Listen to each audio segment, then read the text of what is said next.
নমস্কার বন্ধুরা, রত্না ফুড কিচেনে আপনাদের সকলকে স্বাগত জানাচ্ছি। আজ আমি আবার একটা নতুন রেসিপি নিয়ে আপনাদের কাছে চলে এসেছি। সেটা হচ্ছে ঝাল মিষ্টি কাঁঠালের দানা।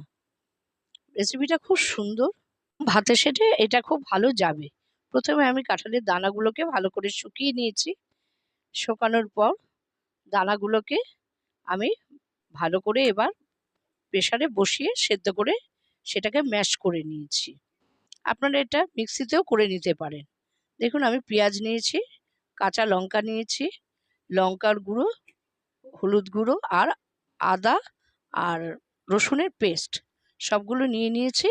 এরপর আমার কড়াই ওভেনে বসিয়ে দিয়েছি। কড়াই গরম হয়ে গেছে, তার মধ্যে আমি সর্ষের তেল দিয়ে ভালো করে তেলটা নেড়ে ছেড়ে নিচ্ছি। রেসিপিটা খুব কম সময়ের মধ্যে হয়ে যাবে, কিন্তু পদটা খুব সুন্দর। আমি পেঁয়াজ কুচি করে কেটে রেখেছিলাম, সেই পেঁয়াজগুলো এবং শুকনো কাঁচা লঙ্কা আমি তেলের মধ্যে দিয়ে দিচ্ছি। বন্ধুরা, রেসিপিটা খুব সুন্দর। আপনারা কাঁঠালের যদি আনেন বাড়িতে, সেই দানাগুলোকে ফেলে দেবেন না। সেই দানাগুলোকে যদি এইভাবে রান্না করেন, তাহলে এত সুন্দর একটা পদ তৈরি হবে, না করলে ভাবার মতো না। এরপরে আমি আদা রসুনের পেস্টটা ওর মধ্যে দিয়ে দিলাম। এবার সবগুলো আবার একসাথে নাড়াচাড়া করে মিক্সড করে নিচ্ছি। যদি রেসিপিটা ভালো লাগে তাহলে আমাকে কমেন্ট করে জানাবেন রেসিপিটা কেমন হলো। এবারে আমি নুন এবং চিনি পরিমাণ মতো দিয়ে দিচ্ছি। আপনারা যতটা কাঁঠালের দানা হবে সেই পরিমাণ অনুযায়ী নুন এবং চিনিটা দেবেন। চিনিটা দিলে ভালো টেস্ট হয়, যার জন্য চিনিটা দেওয়া। এবারে হলুদ গুঁড়ো দিয়ে দিচ্ছি, শুকনো লঙ্কার গুঁড়োটা দিয়ে দিলাম। এবার সবগুলো আমি আবার নাড়াচাড়া করে মিক্সড করে নিচ্ছি। এরপরে আমি কাঁঠালের যে দানা সেগুলো ম্যাশ করেছিলাম, সেগুলো আমি ওর মধ্যে একবারে মিক্সড করছি। এটা একটুখানি কম আঁচেই করছি, যাতে পুড়ে না যায়। পুড়ে গেলে টেস্টটা খুব ভালো হবে না। একটু আস্তে আস্তে নাড়াচাড়া করছি কম আঁচে।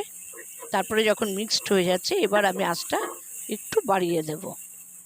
দেখুন কিভাবে করছি আমি রান্নাটা। যে কেউ এটা রান্না করতে পারে এবং খুব ভালো একটা পদ তৈরি হবে। বন্ধুরা দেখুন কত সুন্দর নাড়াচাড়া হচ্ছে, আস্তে আস্তে ওটার থেকে তেল ছেড়ে দিচ্ছে।